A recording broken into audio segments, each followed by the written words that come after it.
বিসমিল্লাহির রহমানির রহিম। আসসালামু আলাইকুম।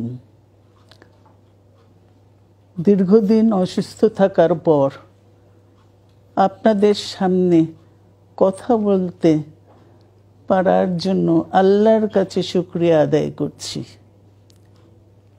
আমার কারাবন্দী অবস্থায় আপনারা আমার কারামুক্তি ও রোগ মুক্তির জন্য সংগ্রাম করেছেন, দোয়া করেছেন। সেজন্য আমি আপনাদের সকলকে ধন্যবাদ জানাচ্ছি। দীর্ঘ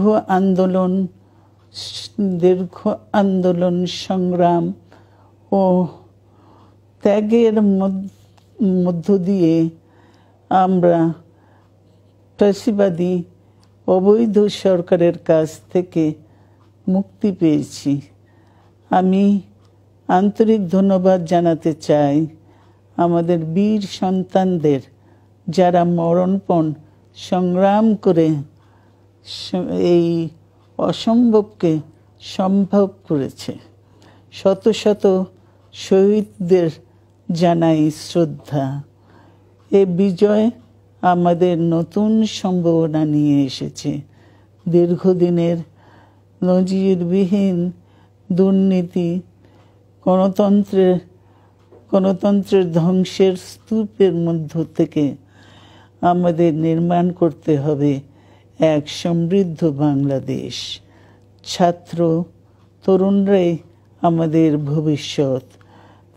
তরুণরা এই যে স্বপ্ন নিয়ে বুকের রক্ত ঢেলে দিয়েছে, সেই স্বপ্ন বাস্তবায়নে করতে মেধা, যোগ্যতা, জ্ঞান ভিত্তিক গণতান্ত্রিক বাংলাদেশ গড়ে তুলতে হবে। শোষণহীন সমৃদ্ধ বাংলাদেশ। সকল ধর্মের গোত্রের অধিকার নিশ্চিত করতে হবে। শান্তি,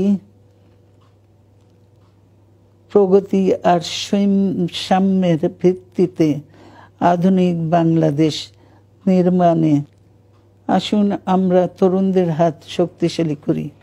ধ্বংস নয়, প্রতিশোধ নয়, প্রতিহিংসা নয়, ভালোবাসা, শান্তি ও জ্ঞান ভিত্তিক সমাজ গড়ে তুলি। আল্লাহ হাফেজ। বাংলাদেশ জিন্দাবাদ।